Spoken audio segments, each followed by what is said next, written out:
Ooh. Good afternoon, St. Louis, Missouri, on a beautiful day in the neighborhood.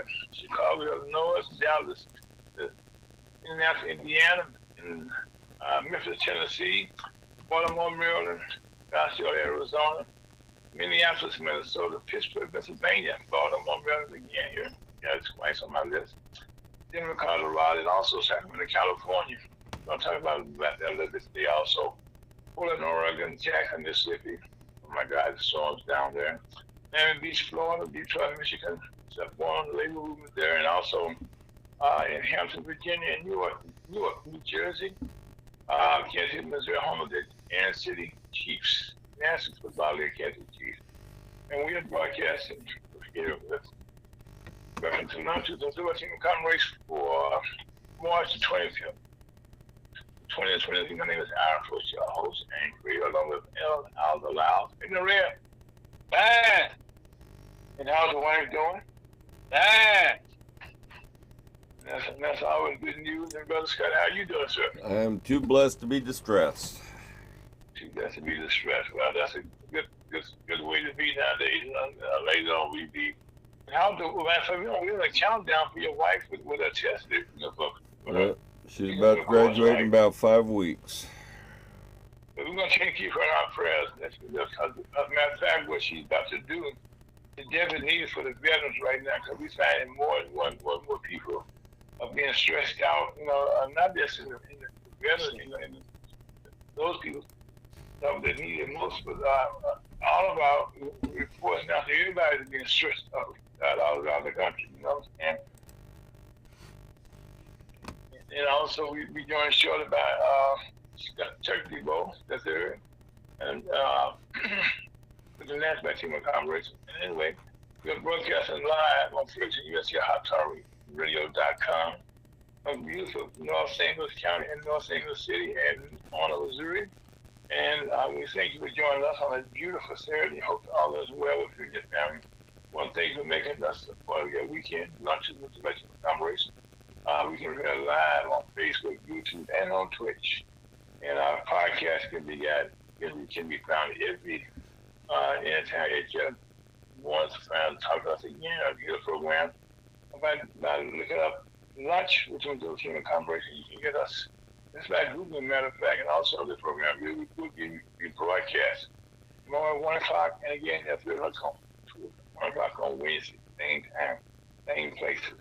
Anyway, having said all that, we really need to have our prayer with Elder Allen Lyles, who's the pastor of Water North South Catholic Church located in North St. Louis and 55, 170 Avenue. That's North St. Louis, 631 all. And he has a beautiful prayer for us today also. That's Elder Lyles, Pastor of Water North Baptist Catholic Church, 55, 170 Avenue. And go 631 all. And the next one, the Elder Allen Lyles, who's the pastor of the Water North Baptist Church, that's located in beautiful North St. Louis. We went to Little Loud I Good this morning. And okay, so having said that, what do you have for today? Let's bow our heads. Heavenly Father, we continue to thank you for waking us up this morning. Amen. Thank you for the wonderful gospel, how that Christ died for our sin, was buried, and rose again. I continue believing to the saving of the soul. Continues to make heaven your home before you sleep and after you sleep. Heavenly Father, I ask you to bless the sick all in the universe. You know what to do. And Heavenly Father, we ask that we might have a wonderful fellowship with you in your most darling Son. In Jesus' name, amen. So we want to thank you for that beautiful prayer, and again, we thank everyone. Also, we thank all the people around our country who need prayer. All around our country. So what lesson do you have for today, sir? First, I'm going to sing a little hymn, one verse. Okay. Yeah, boy, yeah. I shall wear a golden crown when I get home. I shall lay my burdens down when I get home. Clad in robes of glory, sing the story of the Lord who bought me when I get home. When I get home, get home. When I get home, all sorrow will be over. When I get home, when I get home, when I get home, all sorrow will be over. When I get home. And this is why I sing that song, because of chapter 2 of Ephesians 2. Oh, come on. Okay. The method of Gentile salvation. I'm a Gentile because I'm a descendant of Ham. I'm a descendant of Ham. Well, Rev, I think a lot of people are descendants of him. Okay. And the first verse said, the method of Gentile salvation. And you had he quickened who were dead in trespasses and sin. I was quickened. February 6, 1976, when I believed the death, the burial, and the resurrection of Jesus Christ at the White Castle on Kings Highway in Natchez Bridge. But you're still standing there, Rev. Number 2, when time past, you walk according to the course of this world, according to the prince of the power of the air, the spirit that now worketh in the children of disobedience. It's disobedient children of God, and it's disobedient children that's evil and belongs to the devil. Among whom also we all had our conversation in times past in the lust of our flesh, fulfilling the desires of the flesh and of the mind, and were by nature the children of wrath, even as others. Now, y'all notice this, what this just said. Why did it say about your heart? Everybody talking about, I want to give my heart to Jesus. Jesus don't want your filthy heart. It's a sinful heart. That heart is dead in trespasses and sin because of the disobedience of Adam.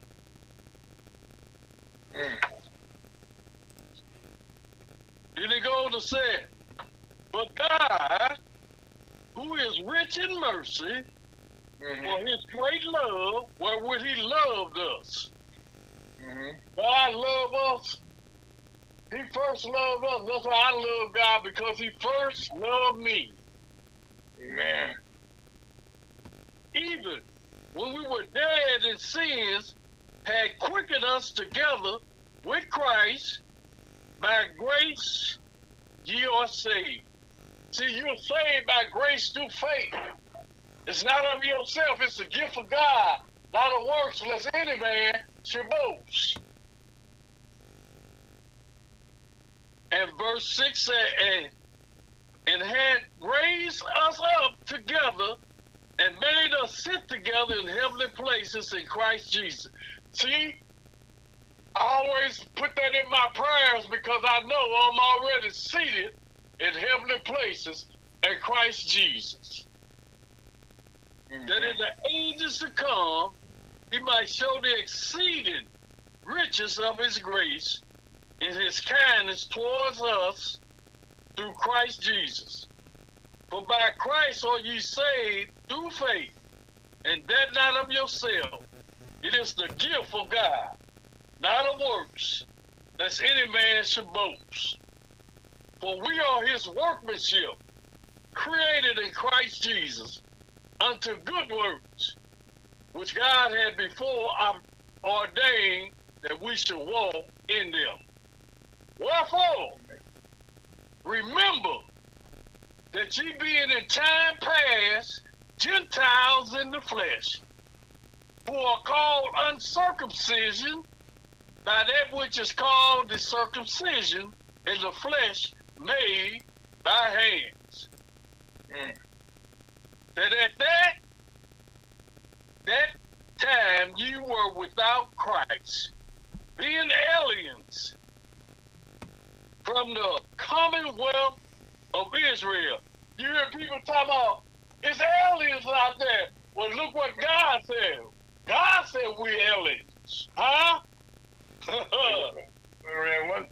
thing we have found out, okay, every year, okay, they get a new, the dictionary has new words added to it. And so words mean is constantly changing. What was something last year is new this year.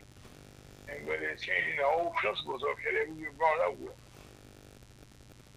But see, what God don't change. God don't change though. See, man changes, man be updating stuff. But God said there's nothing new under the sun. Amen. You know? But man always talking about he updating and making something better. I don't think so. Well, we'll talk about that later on.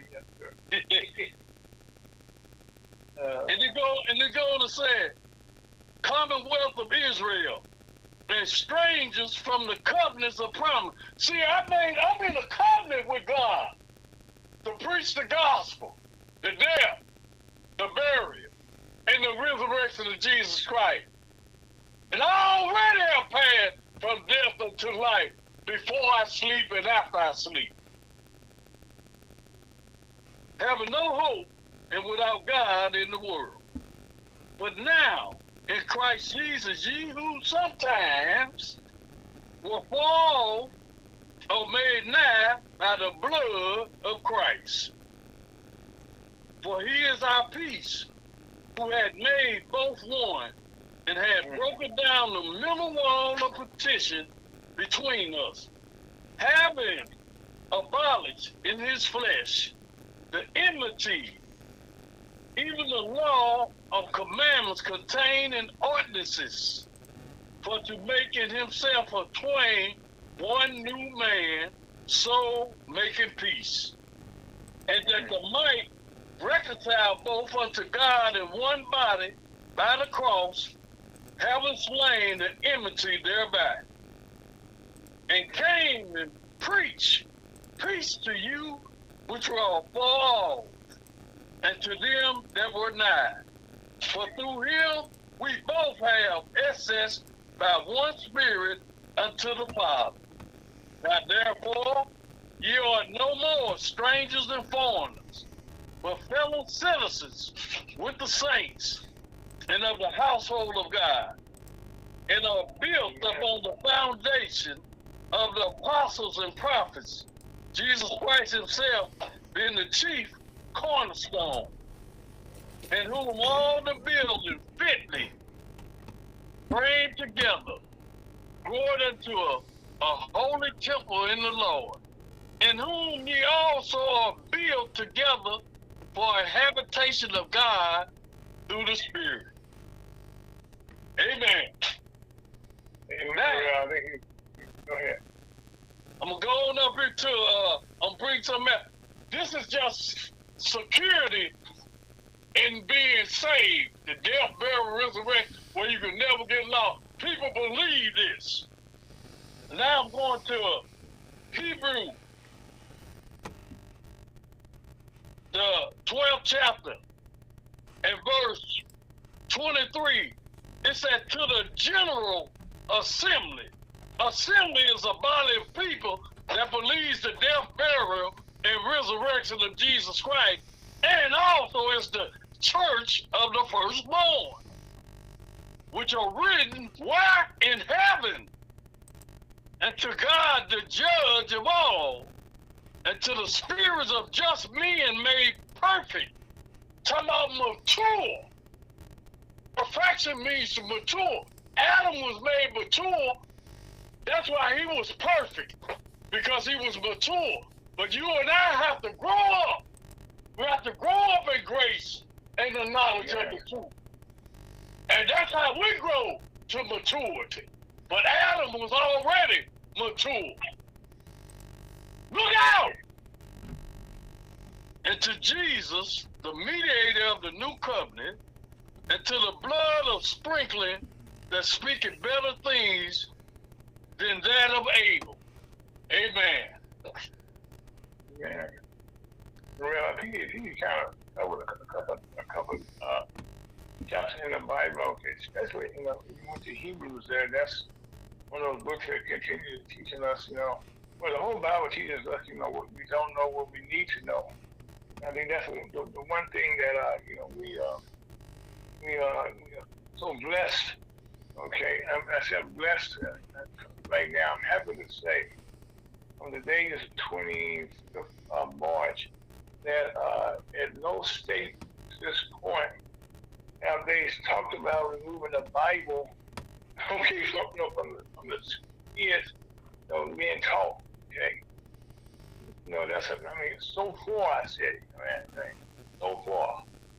Because right now, the history that comes from the Bible really, direct our lives, our day-to-day lives, tell us what we should do, what we should not do. And I think that's a good thing that we can continue. Go there, when you get lost. And a lot of times, Yes, sir. Can I give him some information? Sure, I would like information if you know that. Yes, sir. Yeah. This is the Hebrew calendar. This is what you need to study the Bible by. The Hebrew calendar and not the solar calendar, but the lunar calendar. And the months start, the first month of the year starts with Abib, which is April. And it's in Exodus 12, verse 2. Get your pencils ready. And the second word, April, May, which is Ziph, is Esther 8:9. The third is Tishrei, Nehemiah 2:1. The fourth is Sivan, 1 Kings 6:37. The fifth is Tammuz, Jeremiah 39:2. The sixth is Ab, A-B, that's in Hebrew, Ezra 7:9. The seven, 1, 2, 3, 4, 5, 6, 7, Elul, E-L-U-L, that's in Hebrew, and it's in Nehemiah 6:15. And Marshaban is in 1 Kings 6:38, M-A-R-C-H-E-S-V-A-N, and Chisalu is in Nehemiah 1:1, and Tibet is in Esther 2:16, and Shebet is in Zechariah 1:7, and Ada is in Ezra. And the Ada is the last month of the year, which is March. That's why April is the first month of the year on the lunar calendar, which is April, which is the Passover.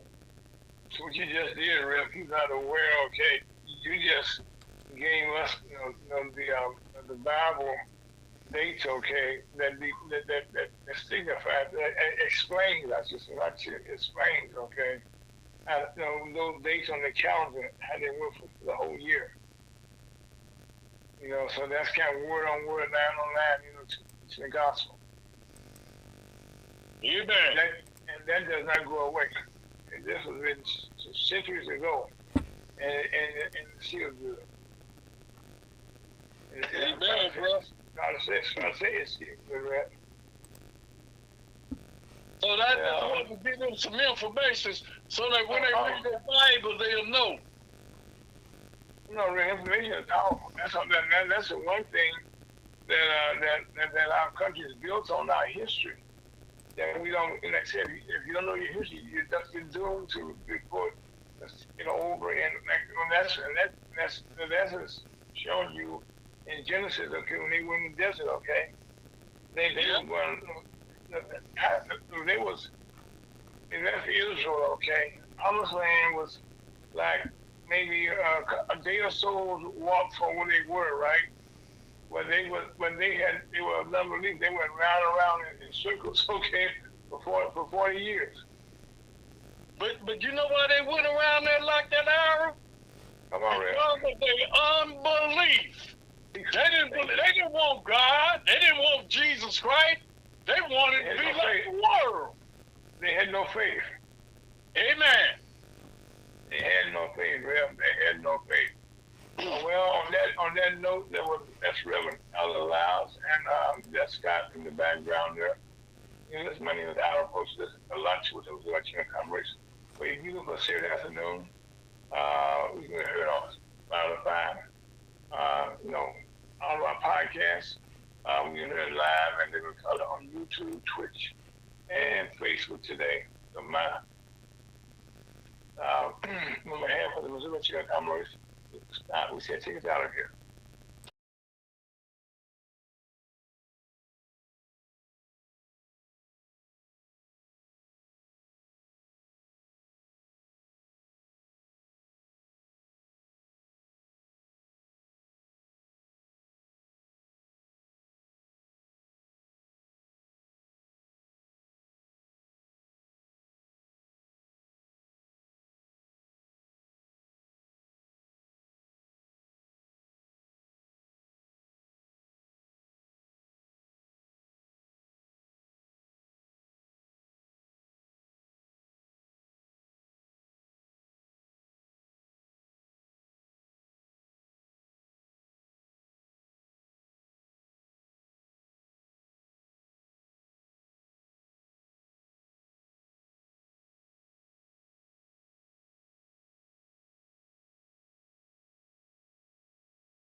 Good afternoon. Again, my name is Ira Post. We got Reverend Lyles along for the ride, along with God. And we got you today. This is a beautiful day around the country, and one of the things I'd like to kind of happy to say that we don't have a lot of COVID reports to make nowadays. One of the reasons is because our country, we're winding down, you know, as president's instruction. Because a lot of places, like here in St. Louis, all the major hospitals who had face mask mandates in place of the COVID almost 3 years ago, are now being lifted. But if you look at countries around the world, you see a lot of face masks still being worn, especially over in the Middle East, over that place over there, especially in China. You know, and there's a reason for that. I know people here, I know in St. Louis, our members in the chamber are still called COVID-19. We continue to pray, and I said, you know, to be cautious. Just because they're not talking about it does not mean that you should not, you should put your guards down. You know, so I still suggest, you know, I wear my face mask out there the other day, so you don't wear that. Yes, I am. You know, because I don't know what, and I still know here in Missouri, a lot of people didn't get tested, nor did they get vaccinated, either for the first or for the second shot, then not for the third shot. So that means you better protect your own shot. Because they mean those people right now, you know, they may not feel it right now, but they're still carrying the virus someplace. And so that's why I said COVID-19 is not gone, but continue washing your hands, you know, if you can, sometimes because this is for people. And one of the things that's a sure sign, if you start coughing, now, you know, cover your face, if you don't have a face mask, you kind of step back, get some space, you know what I'm saying? That's the best that you can do. You know what I'm saying? You're not being impolite. You just want to do the best that you can to protect your body and your family because you take it home. And another big thing, people are finding that going to the clinics and to the urgent care places like that, that those tests are no longer being given to you free of charge now. Because the bill that had that money is running out, and the government no longer be paying for that. It all shuts down. So again, if you have any concerns, please get those things checked out now while you can.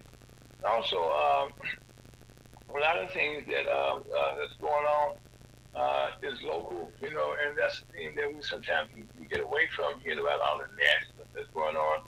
I know a lot of things that are taking place. One thing that I'm happy to report that down in Memphis, Tennessee, where Mr. Tyrone Nichols was brutally beaten, savage to be, I should say, right before our eyes. A black man who was handcuffed, okay, by the way. Well, anyway, right now, four of the five police officers, okay, I just have 4 police officers right now have been I usually tell it, this has been bored, okay, and they can no longer work in the state of Tennessee as law enforcement. And why is it a good thing? A lot of times, police officers, one officer that beat this official, so bad, Nichols actually did so bad, and he already, beat another man in prison. So he shouldn't have been working. But a lot of times, they let the officers come back, look for officers from face to face, not giving them any kind of, restraints. They come. What happens is they'll retire before they're fired. And then if they do that, that allows them, to continue to get their pensions. And that's why a lot of people complain that one of the officers down there that was involved with this, one of the higher-ups, I should say, they allowed him to resign before he was fired. And so that means that right now he continues getting his pension, and all of his benefits, that we got coming from, from Memphis, Tennessee, and from the county down there.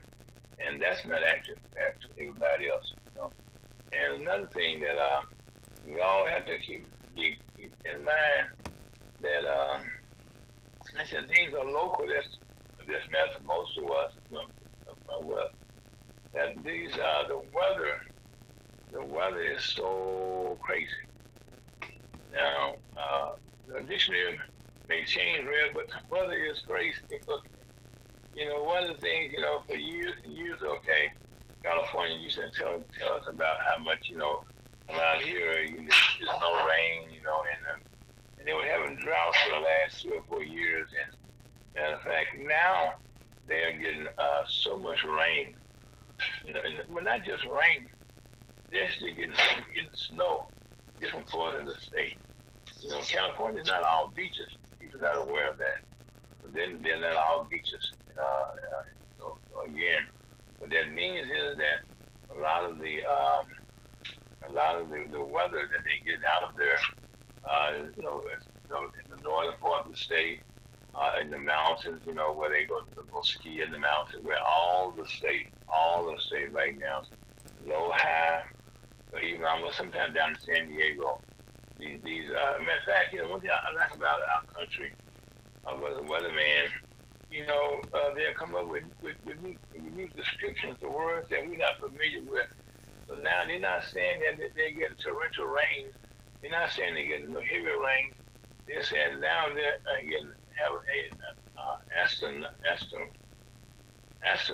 well, Scott, help me out here, Scott. Word we're looking for?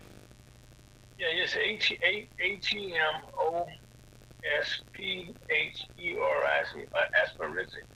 atmospheric. Atmospheric river. Yes, atmospheric.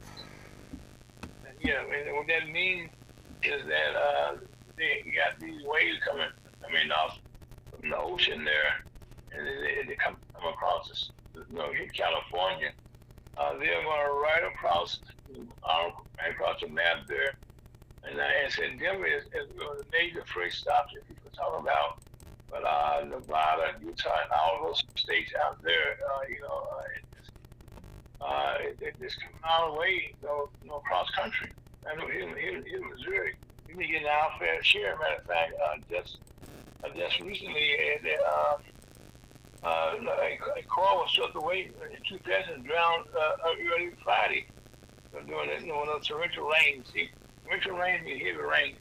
And here St. Louis, okay, for the last couple of days, we got almost 3 quarters of rain here in the city. And that doesn't count what was going on, south of St. Louis. And nor does that include the tornadoes that you hear about down in Mississippi and Alabama, where there's a federal emergency by the governor down there. And what that does, the governor declares an emergency like that, then allows President Biden to make all type of resources available to the state of Mississippi. Now, Mississippi is already having this problem, okay, in Jackson, Mississippi, with water and with matter of fact, in Jackson, Mississippi, you haven't heard a lot about Jackson, Mississippi, but lots been going on there. One of the things that's taking place in Jackson, Mississippi, okay, is the capital of the state of Tennessee. And so, right now, the state capital is city there is 80% black. And so now, like St. Louis, like most major cities in the states, they have black representation. And so as the resources have been taken away from those places, and I said resources, as the whites move to the counties and away from the inner cities, there's no tax base. And so that means they cannot afford. And so but they also come in, the state funds still have to come in and support. And the Jackson, Mississippi has been left on the short end, as we hear always about, how most recently, all the money was diverted because other things by the government down in Mississippi. And there are now some federal investigations, investigating where the money went. Well, Mississippi is not the only one doing that, okay? If you look around, most of the major cities now, you're in St. Louis, you'll find that the city and up under attack. Now, if you do your history, read your local papers, you can find out that in most of those states that we talk about here now, they're having problems, okay, because the legislators in their state, that means on the governor's level, on the House of Representatives, in the state Senate, they're controlled by Republicans. And so now what they're trying to do now is take away the government, okay, from those cities who have the power. And then those cities, okay, normally controlled by Democrats, like here in St. Louis. And that's why I hear our mayor, our police department, I should say, is under siege. And they put it under state control. Matter of fact, likewise here, our prosecuting attorney, in Gordon, well, I can't say that she did some things wrong, but really, you see the Bible, here, at least now, he's finally given, having some kind of public hearings that she should have been doing a long time ago about what's going on. Here in St. Louis, the legislative body, the Board of Aldermen, has passed some laws allowing oversight for the jails. And when they do this, those ordinance laws no longer being blocked in courts. Well, the Oversight Board was blocked, by some lawsuits that were filed by the Black Electrical Society for Police Department, saying it was the Black Police Union, and also by the Single Police Policy. Well, they both were overruled by a judge, and so they can now do what they were supposed to do. Because in the meantime, while they were held up in court, police officers killed. They couldn't investigate that shooting. And so other things going on in the jails there that they cannot investigate that. But again, as we make progress, one thing I can say here, Scott, and Rev, and I hope you on this week, one thing is former President Donald Trump has taught us, okay, is how we can delay stuff. You know, with all the courts right now, people want to appeal. I mean, and all that does is prolong, get a few that's in office extra time to continue doing bad things. They get their lies straight. They get their lies straight. When they get their lies straight, that's for sure. They have extra time to get their lives straight, you know. And so now, as we look at what is taking place, even here in the city of St. Louis, you get a chance to vote next week, next Tuesday, I want to say, April the 4th, if my memory serves right. You get a chance to vote, okay, for your alderman to be. So they'll change the laws in St. Louis, where we had a primaries, which was took place last in February, in March, and now they have the runoff, the top two candidates in each ward. And it's been broken down to 14 wards on the 4th of next month. And so you had a chance to meet your alderman. How you talk about it, Ray? Repeat? When you talked about your alderman that you were able to meet most recently, Ms. Hubbard. Yeah, I think she's a nice. She gonna do a good job. I think she is. But I think she's gonna do a pretty good job. She seemed like a very well versed person about what's going on out here in the universe. Mm-hmm. Well, see, that's one of the things that people got in the way, from door-to-door politics. I talk to you, I knock on the door, I want to talk to my representatives. And we're going back to that, and that's a good thing. Everybody's not just reading the newspapers or watching the TV screens, or you listen to the radio, listen to commercials about vote for me, vote for me. I want to talk to all of them face to face. I mean, since I'm going to vote for you, I want to know. So come to my house, talk to me. I mean, because you're not paying that salary, so you should come see me. I shouldn't just come see you. That's what it should win. You can pick up their bags better when you come in contact with them. There you go, Red. There you go. That's the thing, and I know right now that a lot of, some people cannot go to all the people that's in their district and their ward. But make an effort, okay? Not just sit back and rely on social media, the power of the press, the power of the newspapers, or either the news report on the news, what they see on TV. Like you said, I want to feel your vibes.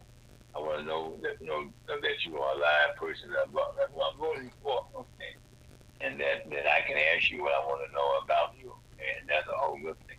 Another thing, Scott, you and I talked about this a little bit, but I'm going to bring to our listeners. In most states, and I do know in a lot of major cities, we have a lot of crime problems. And in most states, that's because we continue having shootings here. We had a couple of shootings this past week in Denver, where the young man out to school, a couple other places we had them, okay. And right now, we hear about these, and it does not become, we become somewhat immune to them, okay. We don't read about them. I mean, it's not happening. And what I'm reading to is that a lot of cities and state legislators in that state level are now passing laws which is allowing guns, to be carried. I know here in the state of Missouri, you can walk down to the AK-47 on your shoulder, even a shotgun. You know what I mean? And nobody can tell you nothing. And I just personally, I think that's wrong. So how that's how you doing? Hold on, okay. And also, we have to take things in our control and see what's good for us, okay. But on the national level, That's some of the things that's going on there, but on a international level, over in Israel, Prime Minister Netanyahu. This is what I'm about to say to you. He's trying to take over the judicial system. So that way, he can, one of the bills he just passed now, and his company is minority by the way. And the bill he passed will allow him to not be prosecuted, okay, charges that he is guilty of. And what they're trying to do now is take away the democratic system, taking away the court system and getting that to be controlled by the government. And then that means that the government, we said we have three parts. That we got the judicial, administrative, and we got the legislature within the Congress and stuff. But right now, he's trying to take away that from the judicial part. And a similar thing is taking place. Also, keep this in mind now, over in France. Now, over there, they're trying to change the voting age, retirement age, I should say. Okay, presently at 62 years old, you can retire. Well, it's now 64 years old, and so they've been demonstrating in the streets for the last couple of weeks now because they tried to they went around the legislative body, and the prime minister there came up with one of the laws that they had on the book. They gave him the power to do that, and people have said, now, would you imagine right now, those who say I'm missionary, okay, we have those things coming to our country right now. That means Social Security is being as an attack in our country right now, around in a way we don't want to talk about it. And also in our judicial system with President Trump right now appealing right now. And also one of the things that I said to you, okay, that our president right now is in Canada, has been in Canada, meeting with the prime minister that Justin tried to go. And they reaffirmed their strong relationship between our two countries. And also announced an agreement to turn away asylum seekers from Canada. We shut that border off. Now we shut off the southern border next. That's a good thing. And also the president yesterday warned that U.S. would forcefully shut down some bases. Syria was attacked, and contractors were killed, and so was a U.S. person that was wounded. And also on the national level, the Dominion lawsuit against Fox continues slowly to coming through here. That you guys on that. And also, when you come to the January 6th insurrection, more than 1,000 people have been arrested, and over 476 have pleaded guilty. This is not counting the convictions they've got, okay? These ones who are pleaded guilty. Then also the FBI is still identifying more people as we speak. Right now, again, we want to say that it's around the country, most legislators right now focusing more on children issues than ever before. And so right now, in a way that's good, but what they're doing, they're taking away our kids' rights. We mentioned early on about the Bible still has been under attack by a lot of things that we need to have an education when you get older. What's going on, and also something every week here in St. Louis County and City, carjacking and murders continue to increase. And on that note, my name is Aaron, folks. That's God. That's real. And our next guest is about to speak. So my name is Miss Billy Brown. God, on that note, take us out of here.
afternoon again. This is lunch with the Latino Commerce on a beautiful Saturday, March the 25th. Matter of fact, this will be our last show in the month of March, and this year is getting right on through here. Matter of fact, welcome to another spring together. This past week, we had spring came in, and they said this bad weather in the south, these tornadoes, we have to pay for those people down there, and also pay for us here in the state of Missouri. But having said that, education. One of the good things here that we need to talk about, and we've been honored to have a lady that knows a lot about that. Her name is Miss Shirley Brown, and Miss Brown is the president of the Aristotle University Alumni Association. And people are aware in the state of Missouri, we have two HBCUs, historical black universities, located now in St. Nicholas University in Jefferson City, and Aristotle University here in the state of St. Louis.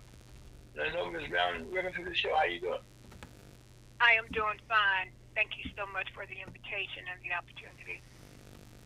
Well, the honor is all okay. Matter of fact, first of all, before we talk about the university, tell us Ms. Shirley Brown, and tell us a bit about yourself. Well, let's see here. I was born and raised in St. Louis. Went to elementary school, high school, and Harris Stowe. What high school? You gotta answer that question. You gotta answer what high school. Yes, from St. Louis, you have to ask that question, right? Yeah. What high school? I graduated from Sumner High School. Okay. Sumner Bulldogs. All right. Sumner Bulldogs, yes, ma'am. Yes, and then afterwards I went to Harris Stowe. Actually, I finished Harris Stowe in 65. And Harris Stowe at that time, was just a teacher's college, training teachers for the St. Louis elementary schools. Okay, So what was the name of Harris Stowe in those days? It was just called Harris Stowe Teachers College. Okay. And then, it became Harris Stowe State University, which is its present name, but it was just Harris Stowe Teachers College. It's okay in the same. So if you were interested in being a teacher, that was the place to go, because they had an excellent relationship with the St. Louis Public Schools. And that's where you did your student teaching. In the you had to spend a whole semester doing student teaching. Okay. And during that semester, you got a chance to teach grade school through high school during your student teaching. I mean, grade school from kindergarten rather to 8th grade. And then you had an opportunity after that. After so many weeks, then you had an opportunity to decide which grade level you felt you wanted to teach in. And once you decided that, then you spent 6 weeks student teaching at that grade level. Okay. And then you went back to Harris Stowe for your last semester and graduated. And then if you passed the teacher's exam, you went right to the school that you were going to teach in. I can recall I graduated in January on a Thursday, and Monday morning I had to report to my classroom. Okay. And what was your choice? Yes, so you knew if you passed that teacher's exam that you would be assigned to one of the classrooms. And what was your choice? When I first started teaching, I taught 6th grade. And then the following semester, the principal gave me a split class, 6th and 7th grade. What school did you teach at initially? I taught at Ashland Elementary School. As a matter of fact, Ashland was the school where I did my student teaching. And then the principal requested that I be assigned to the school. Okay. So that worked out real well for me. And another thing that worked out well for me at Ashland School is that in that neighborhood, when I was in college, I started working at the community center in that neighborhood. And when I started teaching, I continued working at that community center. When I would leave school, after school was out, then I would go over to that community center and work. So at the community center, I was running into some of the same students who lived in the neighborhood who went to the elementary school. So at school, I was Miss Brown, and at Wesley House, I was Miss Shirley. Because at Wesley House, they called up everybody by their first names, with the title Mr. or Mrs. The But Wesley House. it definitely was a beautiful experience. But Ms. Brown, I love the system that you just described. Okay, that people, the school had a chance to meet you in advance. You also had a chance to meet, meet them. Figure out what grade that was best for you, and then you had a chance to get familiar with the principal, and the person. And the personnel that that you're going to be working with there, and also the students there. And that relationship, you create a bond early on, and I guarantee it's still good today. Yes, well, I taught at Ashland for 3 years. I started working on my master's degree after I finished Harris Stowe. So I was going over to SIU, Southern Illinois University, the Edwardsville campus. To work on my master's. So I would be teaching, class teaching, during the day and going to school in the evening. So that, again, it was a wonderful experience.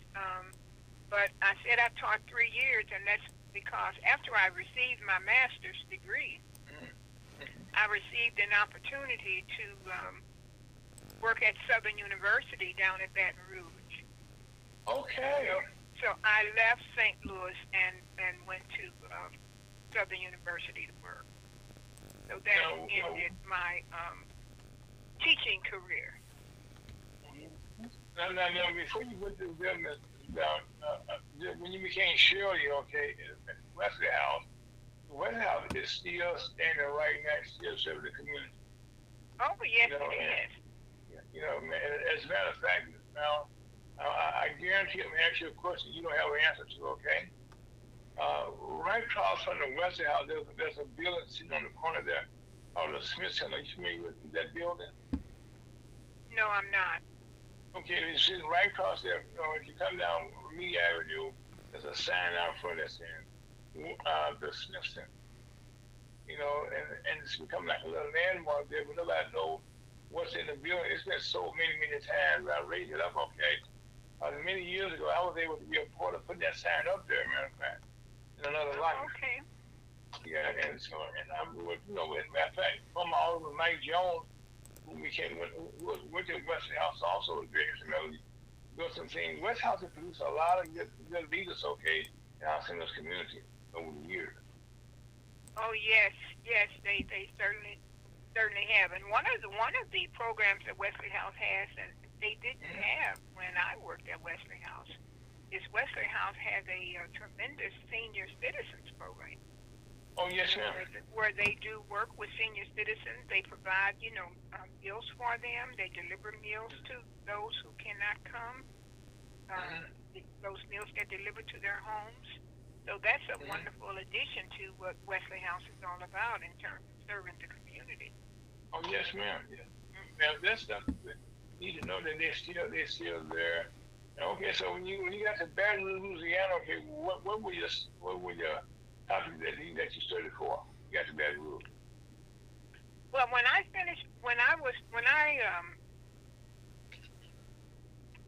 was in the master's program, my master's degree is in counselor education. Okay. And as I went through my master's program, I started a master's program in counselor education because in the elementary school, in the public schools, I wanted to be a counselor. You know, they had few counselors in the schools. Matter of fact, so I wanted to be a counselor. But as I finished my education, in terms of not going back to the classroom, I wanted to go into the counseling field. And in terms of Southern University, I was offered an opportunity to be the director of the residence hall there. Oh, wow. Congratulations. For female students. At the time, the dean of women at that school was trying to change the program there. And she wanted to recruit a professional person to be the dean, as opposed to the typical. They used to have someone that they would just call the dean, the residence mother. Right, yeah. He could be in that fact. No day, he could be one of the students or somebody, you know. Yeah, so she was trying to recruit someone, and it just so happened that I came at the right time. And when I went to Southern had just built a freshman residence for 1,000 students. Wow. They had 500 female students on one side of the building and 500 male students on the other side. And in between was the dining room area and the area where they could have social activities. Okay. So the dean, the gentleman who was in charge of the men's residence, and myself, we used to do special programs for the men and the women, and different opportunities for them in the freshman complex. And they had just, like I said, it was truly a wonderful experience. So having worked at Southern, then I got I decided that I wanted to be a dean of women, and that's what they called them at that time, or a dean of students. Congratulations. So that's the direction that I was kind of going in at the time. And also, people are aware, Baton Rouge is also the state capital of the state of Louisiana also. Yes, well, I tell you the interesting story about Southern. When I went to Southern for my interview, I had never been to the South. Because when I was coming up, we did not have any relatives who didn't live outside of St. Louis. So I never had a chance, like some of my neighborhood friends, I never had a chance to go to the South to, visit anyone. And during the summer, people would go to visit their grandparents or somebody, they'd come back with telling you stories about the farm and all of that. So I basically had in my mind what the South was like. Just hearing those stories and not actually seeing them. Right. So when I went down for my interview and they picked me up at the airport, I said to the dean, when she told me someone was going to pick me up at the airport, and I'm thinking, how are you going to know which person I am? Airport is pretty big. And she said, oh, well, don't worry, Miss Brown, we only have 2 exits. And, coming from St. Louis, Lambert Airport, and they only had 2 exits. I said, "Oh my goodness!" You got an airport. But when they picked me up, hello. Yes, but when they did pick me up and they were taking me to the campus, with not having ever been to the South, I was constantly looking out of the window, on the drive from the airport to the campus. And, I thought I was going to see, like, cows and pigs, on the street, and I didn't see any. No. I realized that it looked like any other city. So that was my shock when I went down. Miss Brown, I was born in Louisiana myself. Oh, were you? I was born. Yes, I was born in Delta, Louisiana, which is up around Bishop, Mississippi. And Delta is right across the river from St. Louis, East St. Louis, from state of Vicksburg, and up there, okay, in Delta, you got farmlands, okay, all over the place. And I think like in those days, the Baton Rouge, the next New Orleans, okay, that was probably the largest city in the state of Louisiana, but that was also the state capital. I mean, so you were at the center of a lot of stuff taking place around that time. Oh yes, yes, yes. So I definitely enjoyed my work at Southern University. How you enjoy the South during those times? What were your experiences like being in the South? Well, Southern University, a historically black institution, and being in the field that I was in, you got a chance to experience a lot of things. When you talk about, for instance, like just football, and back in student personnel, you went to those activities that were involving the students, because you had to be like the faculty person on duty. So I was experiencing, those football games where, the mass people, Southern University versus playing Grambling University, and all of those people that would come for those games. From all around. I experienced my first going down to New Orleans, for the very first time, experience, was very meaningful. How those experiences changed your life? Okay, I seen a southern city and being growing up in another city. What was those notable things that you saw when you were doing that? Well, for me, it was the experience, because I was experiencing some things that I had not experienced before. For another example, we had a faculty luncheon meeting, and when they put the food in front of us,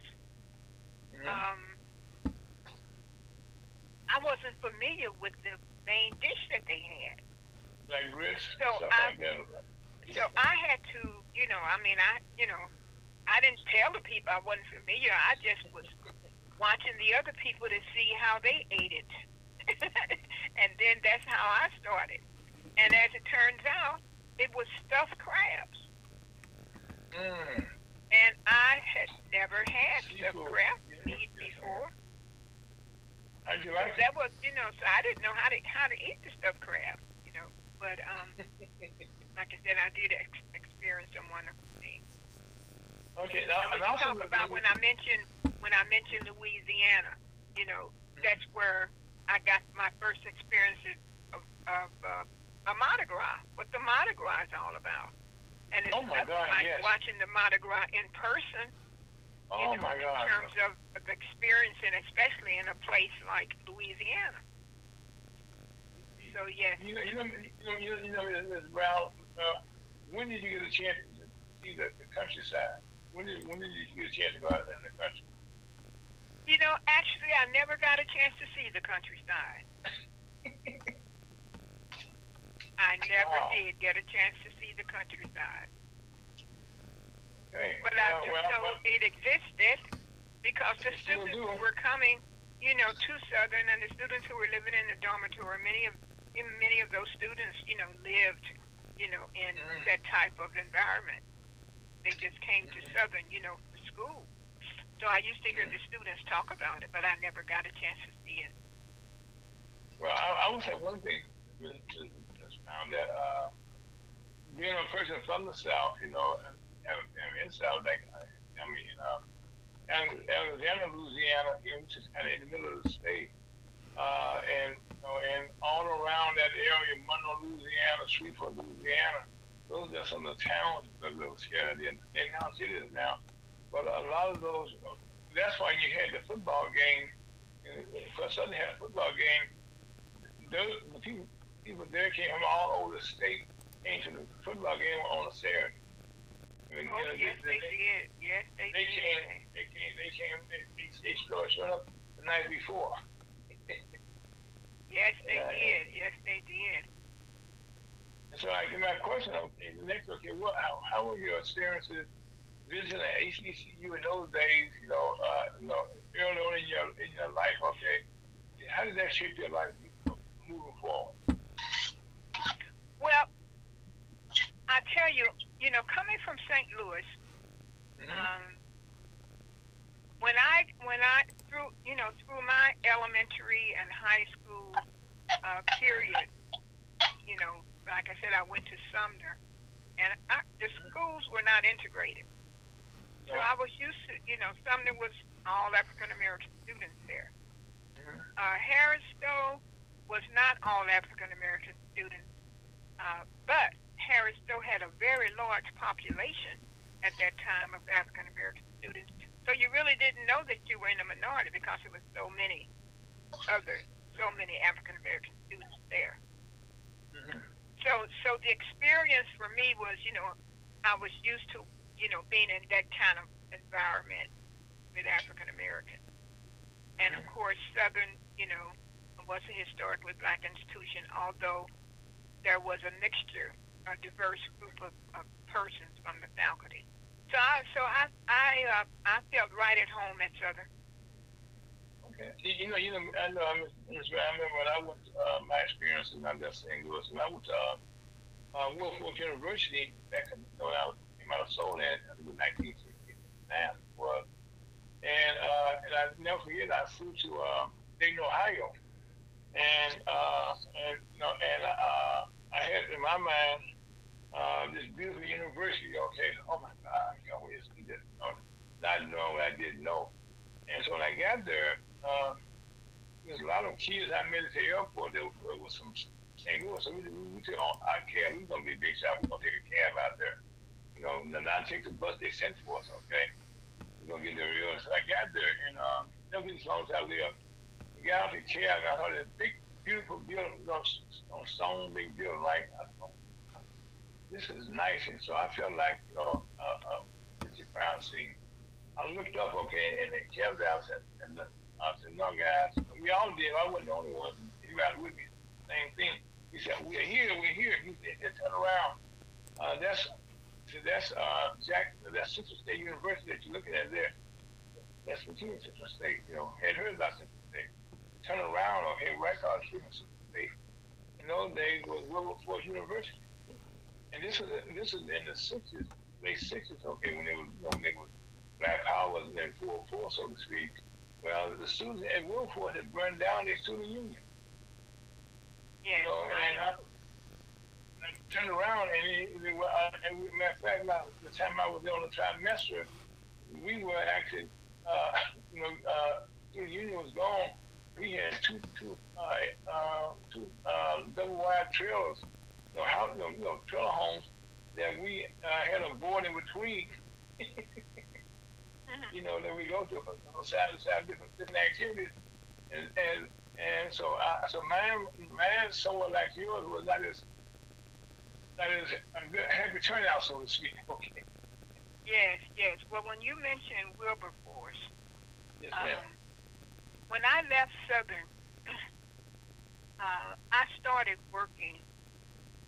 I took an opportunity to work with the United Negro College Fund. Okay. And the United Negro College Fund raises money to support 41. There were 41 institutions that were members of the United Negro College Fund, African American colleges and universities. Mm-hmm. So during my 10 and a half years, I worked for the United Negro College Fund. What did you do 10 and a half years with the United Negro College Fund, I got an opportunity to experience life on a lot of these different campuses because we would have meetings, sometimes at the different campuses. Mm-hmm. So that was truly a wonderful experience. Oh yeah. And so what position did you have in those days with the United Negro College? What were you doing? When I was with the United Negro College Fund, I was the director of the director of several offices. During my 10 and a half years with the College Fund, I got promoted into different positions. When I first started with the College Fund, I was not familiar with the College Fund, but the College Fund had received a grant from the Ford Foundation to train 6 people in fundraising because the United Negro College Fund did not have African American fundraising executives. And they wanted to increase the number of fundraising. So if someone left a particular office, they didn't have an assistant that they could move up. So I was fortunate. So they had this call. They were looking to train people. So I was fortunate to be selected as one of the 6 people to be trained in the art of fundraising. And we had training for a whole year. And the intent was that after we had our training, we would be assigned to be an assistant in an office with the intent of maybe one day having your own campaign. So after my training, I became the assistant director for the United Negro College Fund office in Atlanta. Congratulations. Oh, you know something about that was my start. And at that time, because the United Negro College Fund was still growing, in an area office, you usually had 4 or 5 states that you were responsible for. Wow. So I went from Atlanta, I went from the assistant that I became a director, and I got assigned to be the director for the Alabama office. The College Fund opened an office in Alabama, and I moved from Atlanta to Birmingham to take over that position. And then after I was in Birmingham for several years, the United Negro College Fund sent me to their national headquarters to assist in supervising the campaigns in the offices all over. So I went to New York. That was in New York. They were headquartered in New York at that time. And so I worked in the New York office for several years. And then an opportunity came where the College Fund needed a director in the D.C. office. So I went from New York to the D.C. office because to me there was an opportunity to work in the nation's capital.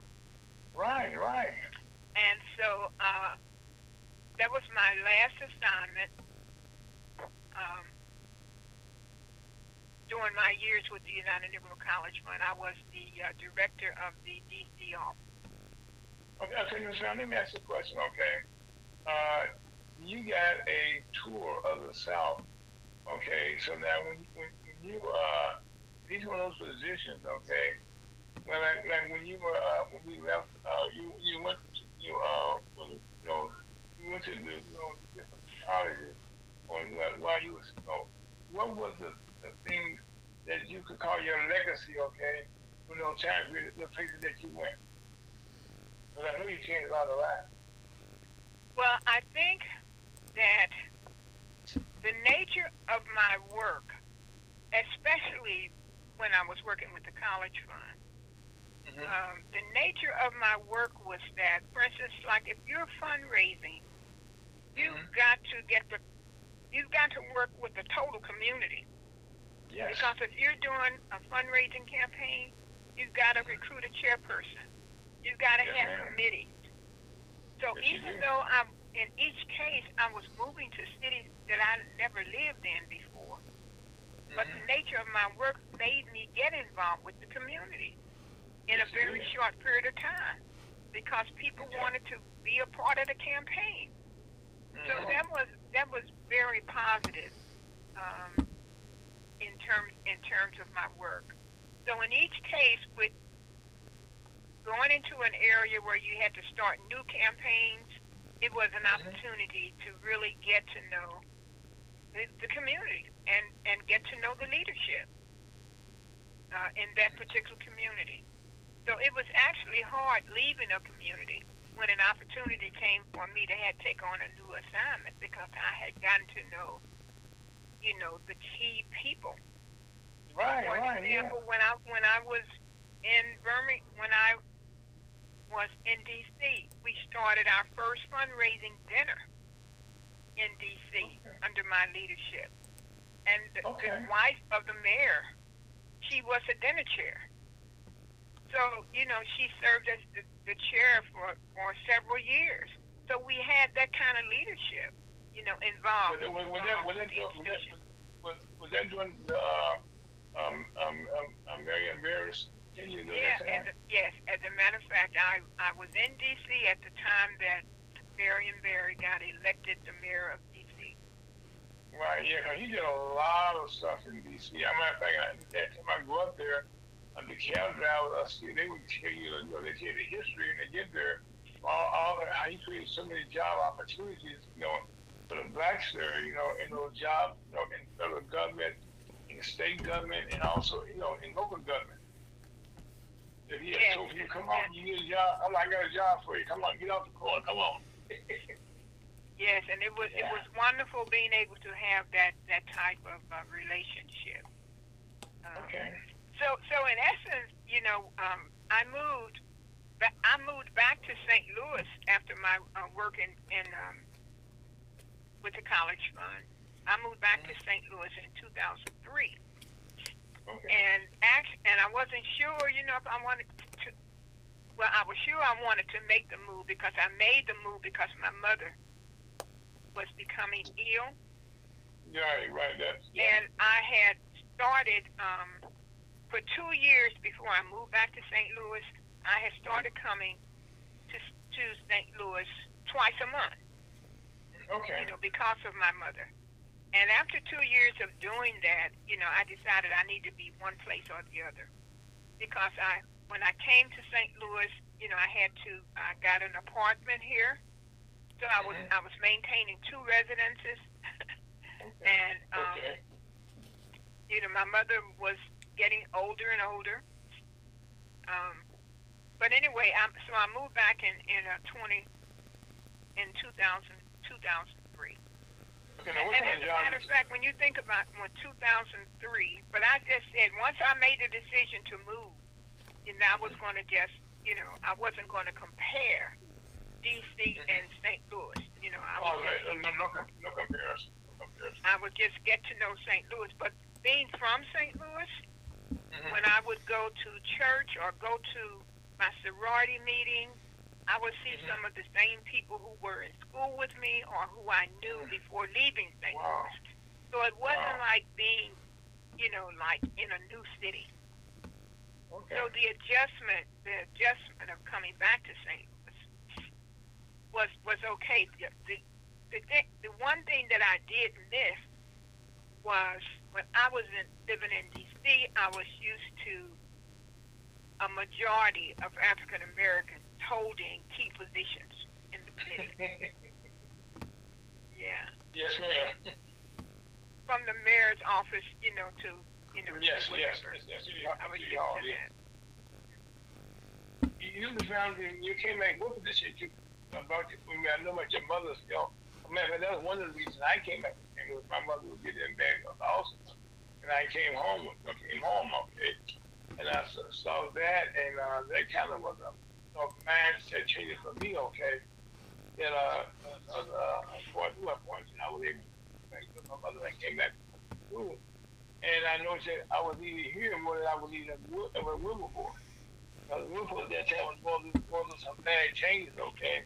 When they were just, just kind of, one of the things that changed my outlook, that we have, we all got scholarships. I had scholarships to play football. When I got there, they didn't have a football team, so we had lied to me. I was disappointed. I was there, okay. And we had one young man that was recruited. He came from Sweden, okay. Very nice young man. And one time on the weekend, college campus, you hit the road, those days, they teach you visit some days on the weekend. And so we got back, I saw the young man, okay, standing on the corner, kissing the little bus that takes you to the airport. And I said, where you going, man? You going on a visit? He said, no, I got to leave here. And I found out, okay, that he was actually, we started Wilberforce, oh, he's a white guy. And at that point, that kind of changed my life. I said, no, this is not a place I need to be here. So I didn't want to come back and see that getting worse and worse and worse, you know what I'm saying? And so, but I tell you, so having said about me, okay, you came back to St. Louis, okay, what position did you hold here? You got to St. Louis. Who did you work with then? You become a teacher again, what did you do? No, well, I, when I left the United Negro College Fund, well, prior to coming back to St. Louis, I started being an independent consultant. Okay. So that's the kind of work that I was doing in D.C. before moving back to St. Louis. So initially, when I was coming to St. Louis, when I started having to come twice a month, Okay. And part of making a decision, I say, well, if I find a couple clients, then I'll make this move. So I was also, looking for clients, before making a decision to move. Okay. So when I found that it could be an opportunity, that assisted me in making the decision. So I have been an independent fundraising executive for a number of years now. Ms. Mel, one of the things, okay, I know you have heard this before, and you're going to hear it again, okay? You were extremely overly blessed by God, okay, in the career move that He allowed you to go places. And I know while you were college fund, I remember in Louis, when Lou Lyles was involved, that we had a fundraiser here, a live fundraiser with Anheuser-Busch. I think they kicked it off here. I was a part of that here in St. Louis with Miss Chambers that time. I had a chance to meet Miss Lyles back in those days, and we became pretty good friends. I mean, we became friends. I just say that, and you guys did that for a couple of years here, okay? And then we I tell you, I was working with the United Negro College Fund when the first Blue Ross Parade of Stars started. I know you were. That's how I brought it up. Yes, I don't know. That's one of your legacy. And actually, Lou Ross was able to get that opportunity going with Anheuser-Busch because he was a client of Anheuser-Busch at the time. Okay. And he was able to recruit Anheuser-Busch to be the sponsor, for the Lou Ross Parade of Stars. Okay, and in those days, St. Louis Anheuser-Busch was based here in St. Louis. Yes, and when we would have those meetings, the Anheuser-Busch people would come, and then there were people that I knew, being from St. Louis. As a matter of fact, the Lou Ross Parade of Stars, I don't know if you know the name Wayman Smith. I know Wayman Smith was one of the vice presidents over at Anheuser-Busch. I know, matter of fact, his brother Chris Smith. Under his leadership, the Lou Ross Parade of Stars started.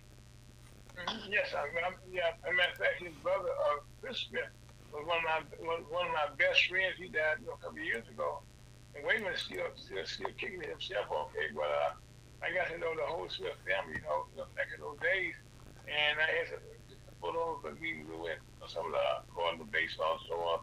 In those days, they didn't have a good guy involved. They brought the baseball team and all those baseball players into it. And that was, as a matter of fact, that program was so successful here in St. Louis. I remember the slogan you came with, the mind to everything to lose. I remember that's was that your idea? That slogan? Yes, the mind is a terrible thing to waste. Yes, the human thing to waste. Yes, ma'am. Matter of fact, that is still true today. Okay, they need to bring that back. Okay. Yes. So, Ms. Brown, let me ask you a question. Okay, as the ambassador said to you, okay, in that when you left St. Louis and you had a chance to look at the South, okay, through a rare lens, okay, that very few black people were able to do, okay. The way God on that trip, okay, be able to meet the leaderships, in all the places that you went to. So in make sure we got down to Baton Rouge, and the capital there. University there. And the program was allowed to be changed there. We got back to a lot of your students, okay. As long as the election, the politician, they would need the state rep, senator, mayor, like, some kind of office, okay, they got in. Thanks to you down there, your leadership. And that actually changed, a lot of those things in the South. And then I know we went to New Orleans, okay. That was a change, and so was Birmingham, when I lived in Georgia. You was down there doing the mayor. Oh my God, we was also the mayor, Mayor Jackson, in their young days. Around that time, you were probably in Atlanta, am I right? Yes, indeed. And but you still are. For an example, like I said, it was my first chance going to the South when I went to work at Southern. So when I was working in Atlanta, I was fortunate enough to get, when I came out of that training program, they assigned the 6 of us to different cities, and I was assigned to Atlanta. Atlanta was the up-and-coming place. Oh, yes, ma'am. I met Pascal up there, college sound, and right there, So that was wonderful. But when the college fund decided that they were going to open an office in Alabama, my supervisor approached me about applying for the position, and I said no. I was not interested in leaving Atlanta and going to Birmingham. From what you hear about Birmingham. Yeah, right. I'm saying yes. And so my supervisor said to me, he said, "Well, Miss Brown, what is your goal as it relates to the college fund? Where do you see yourself 5 years from now?" And I said, well, I'd like to, 5 years from now, I'd like to still be working with the college fund. I'd like to grow in my position, etc. He said, well, you're working in the Atlanta office. You are an assistant director. And the guy who is your boss, the director, he just was recruited for that job. So he's not going anywhere. You'll be an assistant director for a long time if you stay in Atlanta. Oh, okay. He said if you go to Alabama with your aspirations, you will be the director. You'll be your own boss. Guess what? They got your attention. So I had to get a different mindset. Yes, ma'am. And then ultimately, because I told them specifically, no, you don't have to consider me for this position. I'm not interested. So after, having that conference with my supervisor, then I said, well, he's making a point. Maybe this is an opportunity for me to, to go out on my own as a director. So I said, okay. And then I got assigned to Alabama. And that allowed you to go to the home office as a director. So but it's that whole thing about, you often can't go by what you hear. Now, at that time, I had one of my younger sisters was in college.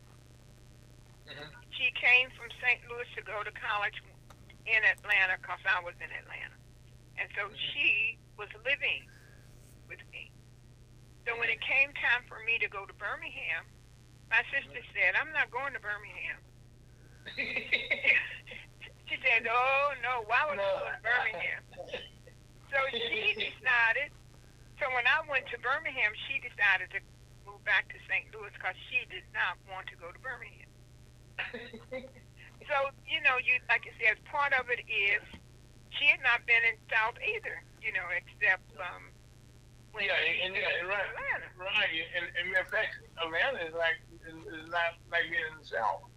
Okay. Yes. Yeah. So you sometimes have to evaluate a number of things, when it comes to to one's career as you're making your decisions about your career. Miss Brown, I've been one of the things I've been really excited about that I want to talk to you about, okay, is that you come from a very large family. A lot of successful people, your siblings. Matter of fact, the first thing I know you through, okay, to your brother, Reverend Larry Brown. And he and I've been friends for many, many, many years, okay. We met and we all met back at the kicking off of the table business in the St. Louis community. That's when I met her back then. Okay, we had to visit out in St. Charles. Okay, and now that's one thing there. Okay, now I'm happy to say you already know. Okay, about your niece. Okay, just got picked to be the superintendent of the year. For the Beaker, Kansas. Yeah. So your family, your family tree, okay. Can you tell us a little bit about some of your siblings and something that they're doing? Say that again. Tell us a little bit about some of your siblings, okay. Your brothers and sisters, what they're doing, from that Brown family, Brown tree. Well, actually, coming up, I have always looked up to my brother Larry. Mm-hmm. And I had an older sister older than Larry, who is now deceased. So I always looked up to those two. So it's sort of like, I want to be like them. I want to be like them. Okay. I want to be like this. Mm-hmm. So actually, when I was coming up, I should have gone to Vashon, because Vashon was in the neighborhood where I lived. And you're supposed to go to the school in your neighborhood. Mm-hmm. But I gave my grandmother's address to go to Sumner. Okay. And see, I guess at that time they didn't do a lot of investigating. Well, why did you want to go to Sumner? I wanted to go to Sumner because my brother and sister were going there. Oh, okay. But when I grew up in the neighborhood where Vashon was. Okay. So that's how I was able to go to Sumner. Okay. I went to school there, but I lived on Lexington, right at Natural Bridge there, and I should have went to either Beaumont or to Sumner High School. But when I moved to St. Louis, okay, I initially enrolled at Solian High School. And so when we moved, off of Raymond Avenue up to North St. Louis, I stayed, at that time, I was playing football. And we had so many great football team, okay. So I decided that I want to stay in Solian, okay. And I go to Sumner of Beaumont. Yeah, so that's how I went, that's how I got to Sumner, because, like I said, my brother was there. And then, of course, in the case of my brother Larry, when he finished Sumner, he went to college, to Harris Stowe. So I wanted to be like him. So I went to Harris Stowe, too. Okay. So it was sort of like, and my brother is very bright. Yes. Yes, I mean, he's like the A student. So I had a good person to follow. Yes. And I will tell you now, okay. My key was achieving. Well, Ms. Brown, I'm saying this on the air, okay. I'm a person always upfront and honest with you. And Larry is now one of my best members of my team of commerce. And so naturally, since you probably your brother, okay, I'm looking forward to working with you. Helping us out. We definitely need your help and your expertise, okay. A lot of things that we're doing here in state of Missouri. And guess what you've done and what thing that you've done over your life, okay. I mean, this is a natural niche for you, because when I started the chamber back in 2015, I just broke my neck in November of the year before. And so this is in the Michael Brown area, this was Michael Brown around the time that was death and stuff. And so when the chamber came, the leaders came to St. Louis, And they asked me to start the chamber, okay, and I told them no 4 or 5 times, okay. So I said, no, this is not good for our folks right now. I said, I'm about to get my body, okay, but they wouldn't let me go. They wouldn't take a no. Okay. You know what I mean? And so that's how I saw the change, you know, the opportunity. They said, you have some people here in Missouri, they need your help, okay? And said, don't think about something, think about the whole state of Missouri that you can help. And I said, so you put it like that, okay? and they got programs that we can bring to Missouri, but we got nobody to work with here. So, okay, that makes good sense. And so I can reflect, okay, on some of the opportunities, the move that you made in your life. You know what I mean? And I feel right now, you know, you are a person that, like I said, so Larry all the time that he has not get the proper recognition, okay, but he's done it in the city of St. Louis, and nor have you. From some of the things you did around the country, you know, and I think that's one of the things that I'm doing in the chamber, okay, is, you know, bringing recognition, to our leaders, okay, who have done things. You know, that's great. And we did a program in Kansas City a couple of years ago called Trailblazer Award. You know, and we still going to keep on doing it. We'll be moving around, okay, to different cities, you know, to recognize, you know, people, you know, like yourself, that has done so much stuff, okay, in the whole country. You know, and people not even aware about who you are. You know what I'm saying? And so by being a part of the chamber, okay, we have been able to bring that in the organization up under our wing. Okay. Well, you know, I have to share this with you also. When I was in D.C., I became a vice president of the D.C. chamber. So I worked with the D.C. chamber, which was the African American chamber, for several years when my tenure in D.C. Wow. Well, you know, one of the people that's my mentor is a gentleman that worked with the United States Chamber of Commerce, a gentleman by the name of Bill Kovacs. And for many years, Bill was the executive vice president. He had a lot of positions, okay, but he actually ran the chamber in D.C. for many years now. And he's with my chamber right now here, you know, we're here in Missouri here, and he's based in D.C. Here, that's where he lives at. And I just thank God, okay, that I've been blessed to meet you, okay, not just your brother, okay. Yes. And I always tell him to go with him, okay, about the people in his family, okay, about your niece. I know you're proud of her, okay. The thing that she's done, that she is doing, okay, not done, is doing. That that she's the little brown roots are still going to the next generation. You know, and I think one of the things that the Bible talks about, okay, is that your legacy. That's why I kept asking you, okay, about your legacy, okay, earlier in the conversation. And now, okay, I'm seeing more and more of the legacy, okay, that you have created here, okay. You have created a national legacy, okay. And that's not, matter of fact, you know, I can see right now, okay, and we're going to talk about this, okay, talk a little bit now, okay. I know now, okay, we're at Harrisville University.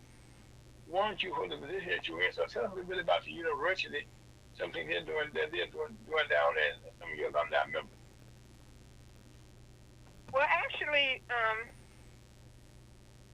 I became active with the Alumni Association when I moved back to St. Louis in 2003. Okay. Prior to that, I wasn't active with the Alumni Association, but I did, going to their meetings and getting involved, with the Alumni Association. Mm-hmm. So it's been a joy. This is the year that we will be electing new officers. So I'll be going out of office when we have our election in June, and there will be a new president. For the Alumni Association. Okay, how long was your term?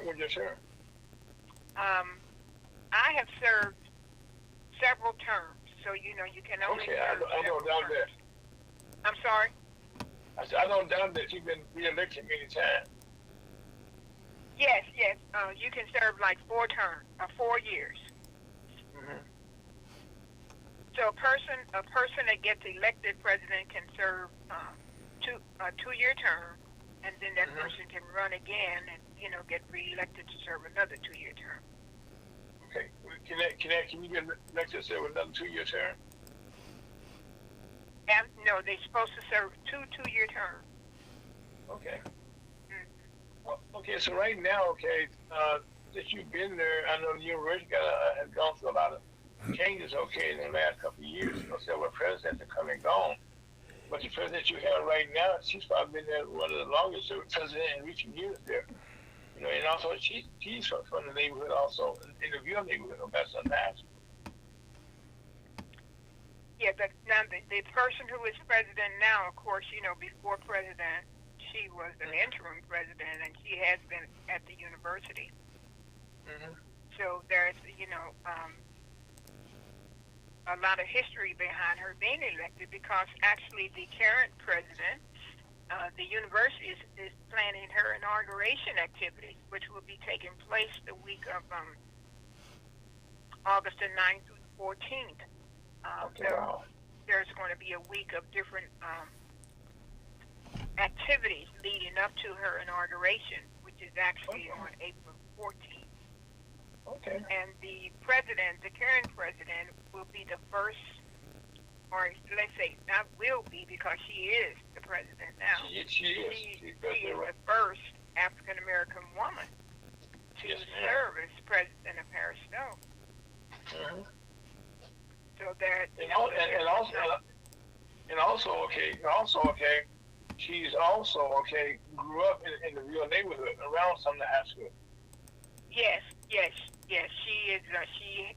This is her hometown, and so she is quite familiar with St. Louis, and so she should be. She's been like president for a year now. After a person has served a year that the inauguration takes place. So she is quite familiar with the community. So that's very wonderful. And she has brought a lot of excitement to the position. Oh, yes, ma'am. Sure. So all we need is to get alums and others, involved with Harris Stowe, so they can support her administration. I know right now one of the things that she's got, she's been working on, with the Biden administration, and then they got a new program in technology, that they just now kicking off at the university, initiating at the university up under her leadership. Mm-hmm. And so right now, she's doing a whole lot of. As a matter of fact, the way I met you, because one of our members is down in Haytown, Missouri, where we're doing our development down there in Haytown, where we're in the process of building an affordable housing supermarket, a large man's retail space down there. And since we started that program, we also have in the process now of building an institute for broadband technology in Haytown. And so one of our members in Haytown, Bishop Ellis and Daniel Ellis, who's a teacher down in one of the schools, he was one of the big students in St. Louis.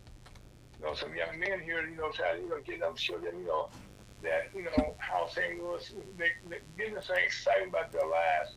We come out, Haytown is one of the poorest, it is the poorest, in the poorest county in the state of Missouri, by the way. You're not aware of that. And so, young men here, they go to, we're going to take them to Ferguson, Missouri, to look at the Michael Brown site and get to talk to Mayor Jones out there.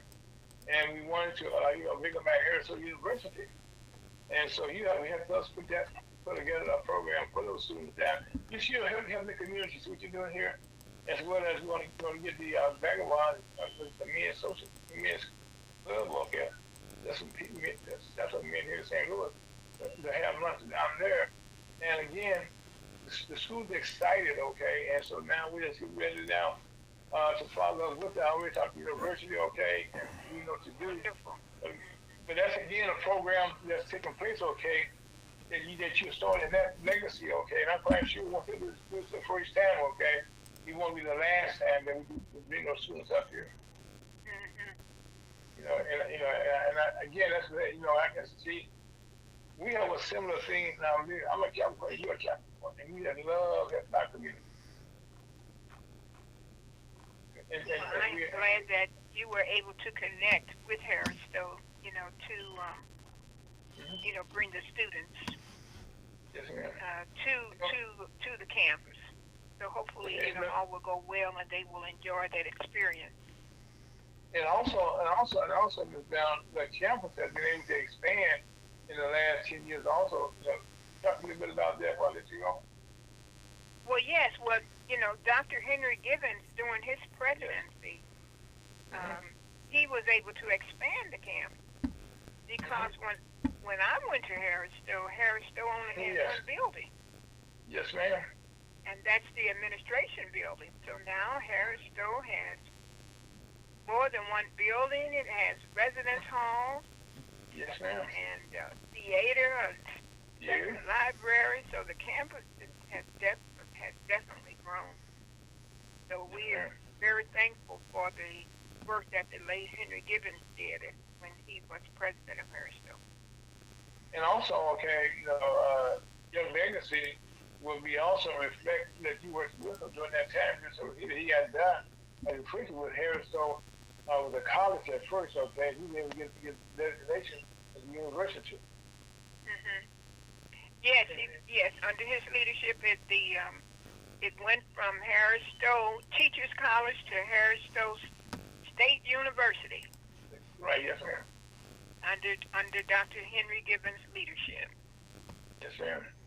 One of my classmates working in his office with him during the time that he was there.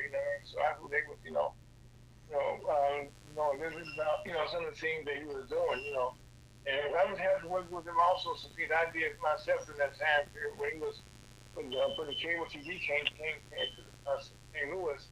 And I made sure that time that all the buildings that they had at that time they would get the cable television free of charge, and that was to me my knowledge. Okay, I need an institutional education institution, but the one that said that way. But I just kind of expanded to say this is an institution here, and they need to have this. Oh yes, yes indeed. And so, Ms. Brown, I just want to thank you for the time you given us, okay? I know you thought at the time going to fly, or in time that's flown. Okay, I want to thank you for this beautiful opportunity to talk to you and learn a little more about you. And also welcome you to our chamber also in advance. I know you're going to be a member. Well, thank you so very much for having me as your guest. Again, welcome the opportunity, and I am very appreciative of having had this opportunity. Okay, well, can we have a beautiful weekend? As a matter of fact, I think the rain is behind us, as they say. But in St. Louis, as you know, they in the same place come out, the weather changed on it. Yes, because we've had our share of rain this week, that's for sure. So we're just thankful that we didn't have a lot of flooding.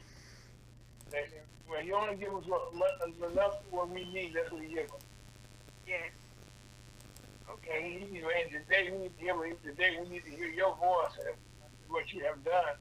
And again, the change and one in St. Louis again. That's doing great things.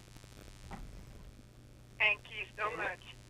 So thank you, ma'am. Have a very nice weekend. I will be talking to you next week. All righty. Life is going to be safe. Okay. Thank you so much. Take care. Amen. Yes, ma'am. You can USA HotTalk.com.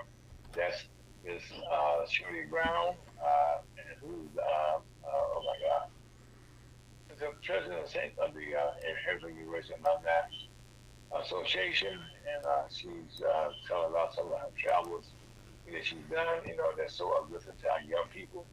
That St. Louis, you can do great things, and she's doing great things. So we want to thank her. They can tell us they can let us out here. We'll take a small break. We'll be right back.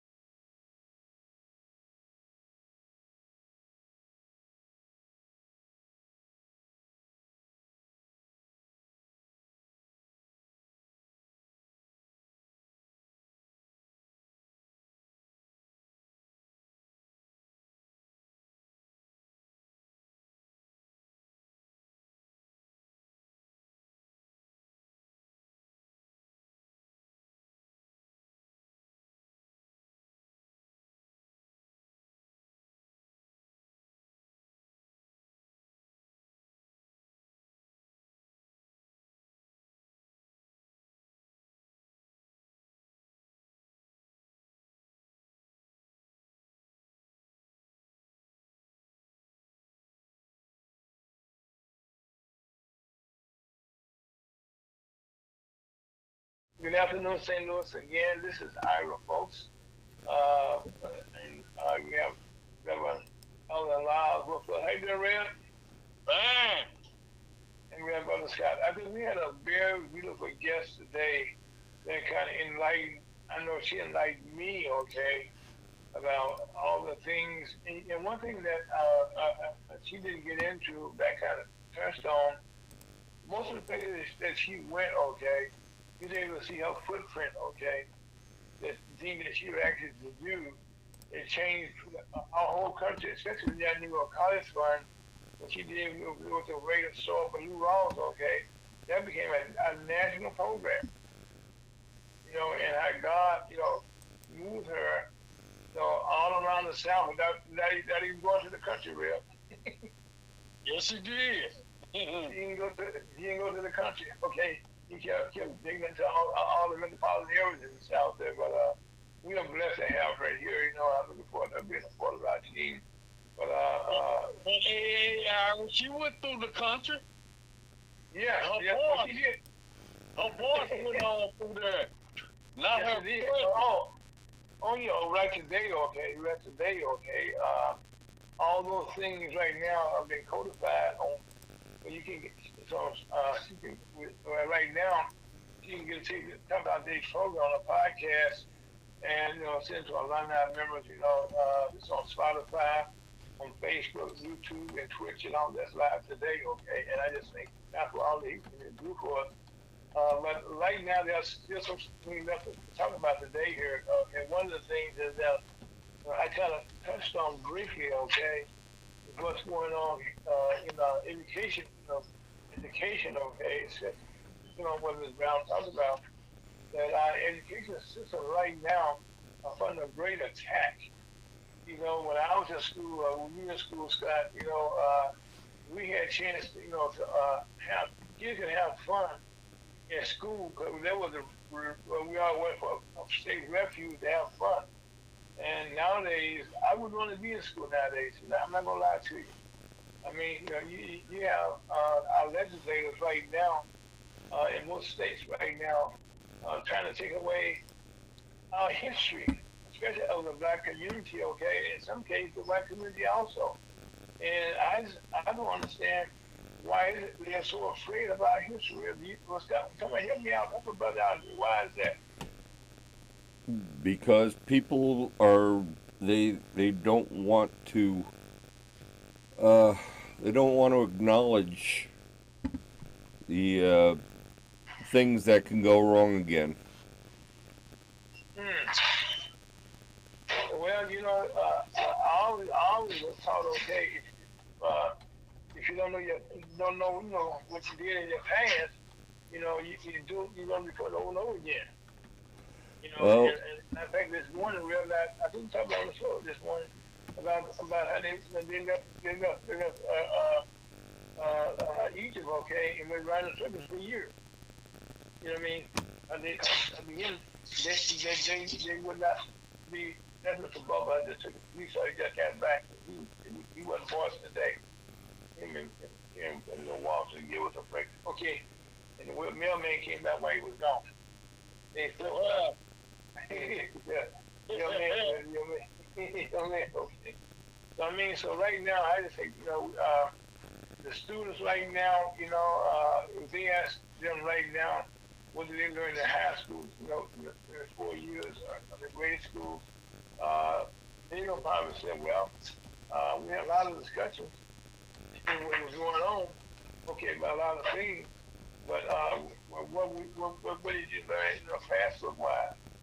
Well, the classrooms were constantly changing. I mean, so now the one thing that I was at school, that the classroom, the books themselves, from grade to grade, okay, was very educational. I mean, and I know, what I did learn, okay, was very helpful to me. And I think the same thing we can help through today, and also speaking of education. This time of year, if you're a basketball fan, this is your time of the year. These young men in the last couple of weeks, okay, you've been watching the NCAA basketball tournament. We got these young men out there playing basketball for their schools, and their talent is just unbelievable. Now, to show you how important this is to these young men, that in the basketball league, maybe 32 teams they may have right now in the professional team. And so now, if you count out, okay, how many young men are playing basketball now, all these young men would not be professional. But if you listen, okay, to the survey, you're hearing a lot of these young men, especially the ones who leave from here, Missouri, they're all honor students, which means, okay, they get their degree, and they can be able to go on, and help the community where they came from. I mean, black, white, I don't care who you are, you got education, and that's why they went to college in the first place. Wasn't going to play the basketball, okay, but it was for to be able to, to get an education. And so that has been important to them, and I think that's a great thing, and like I said, started out, we'll take to some schools and down before this weekend, and then those 14 will play it out next week, and then there will be one. And again, we're excited about that, and that's to be important watching that. Okay, that's a good thing. And also, like we pray for peace in our country. Right now, even as we watching this program, okay, we always ask about the Donald Trump legacy, because it's continuing going on and on and on. Okay, and that's because he's constantly on TV. I mean, and that's why all that's taking place, and good or bad news I learned a long time ago, and he's actually proven this is the truth, okay? All if you know about you, good or bad, they're talking about you, okay? You're on TV, okay? And that's needs some free airtime. And so that's working out for him, okay? But right now, I'm happy to say that our president should be returning soon from Canada, another state trip. And also, while this is going on, this past week, we were discussing with China and Russia. And they call it a summit. It took place there, and at least there was no word coming out, okay, that President Xi from China did not offer Russia any outright assistance that we are aware of. I mean, but he's trying to be a peace broker. Because Russia is number one. The United States and China are one of the two top powers in the world. And we always thought Russia was too, but this Afghan war has proven that they were not as big as we thought they were. But again, that's what we learned. So we want to thank you so much for joining us today. Turkey Bowl was traveling this weekend, and matter of fact, he headed back to Africa again with our State Department at the Chamber of Continue to Grow. And we want to thank you so much for joining us. I call him Elder. He's Elder Lyles. We call him Rev, and that's Scott Owens, and my name is Aaron Folks. And Chuck, he's in our prayers as he travels, and also take from this. Turn around and get our guest today. On that note, life is good. Ferguson, USA, I'll brought to the Electoral Coverage. Once again next week. Take us out of here. Amen.